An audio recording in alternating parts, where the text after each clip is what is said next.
गुरु समान दाता नहीं, गुरु समान दाता नहीं, याचक शिष्य समान। गुरु समान दाता नहीं, याचक शिष्य समान।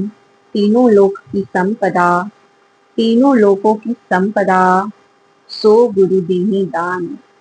इस दोहा का ये अर्थ होता है कि गुरु जो है सभी चीजें अपने शिष्य को दान कर सकते हैं, और जो शिष्य होते हैं वो उन्हें नतमस्तक होकर उनके दान को स्वीकार करते हैं। गुरु के पास चाहे तीनों लोकों की संपदा ही क्यों ना हो, गुरु वो भी दान कर सकते हैं, जो कि हमारे भारतीय संस्कृति में कई बार देखने के लिए मिला है। चाहे वो रामायण हो, या फिर चाहे वो महाभारत, या फिर हो कृष्ण की गाथा, सभी जगह हमारे परम पूज्य गुरुओं की महिमा का वर्णन आपको देखने के लिए मिल जाएगा, जहाँ की गुरु ने अपने शिष्य के लिए सभी चीजों का त्याग किया है। गुरु गोविंद दऊ खड़े, काके लागू पाए। गुरु गोविंद देव खड़े, काकू लागे पाए। बलिहारी गुरु आपने, गोविंद दियो बताए। इसका अर्थ ये होता है दोस्तों कि गुरु और गोविंद दोनों यहाँ पर एक साथ खड़े हैं, और जो भी भक्त हैं उन्हें ये समझ नहीं आ रहा है कि वो सबसे पहले किसे प्रणाम करें। गुरु को करेंगे तो भगवान बुरा मान जाएंगे, और भगवान को करेंगे तो गुरु बुरा मान जाएंगे। उनके मन में ये दुविधा चल रही है कि अब करे तो भाई करे क्या। तो हमारे जो ईश्वर हैं, हमारे जो भगवान हैं, हमारे जो प्रभु हैं, उन्होंने इस समस्या का हल कर दिया।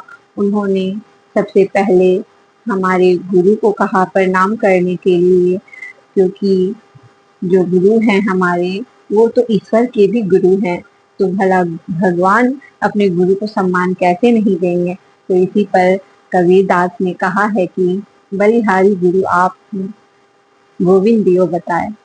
तो हमें इस जगह पर थोड़ा विचार करना जरूरी है कि अगर गुरु और भगवान दोनों एक जगह, एक ही समान, एक ही स्थान पर हैं, और हमारे मन में ये दुविधा है, तो हमें कबीरदास की जो ये दोहा है उसे जरूर याद करना चाहिए, और सबसे पहले हमारे गुरु को ही प्रणाम करना चाहिए, नमन करना चाहिए, और उनका आशीर्वाद ग्रहण करना चाहिए।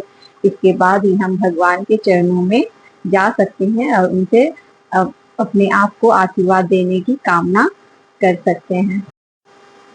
गुरु ब्रह्मा गुरु विष्णु गुरु देवो महेश्वर, गुरु साक्षात परम ब्रह्मा, तस्मै श्री गुरुवे नमः।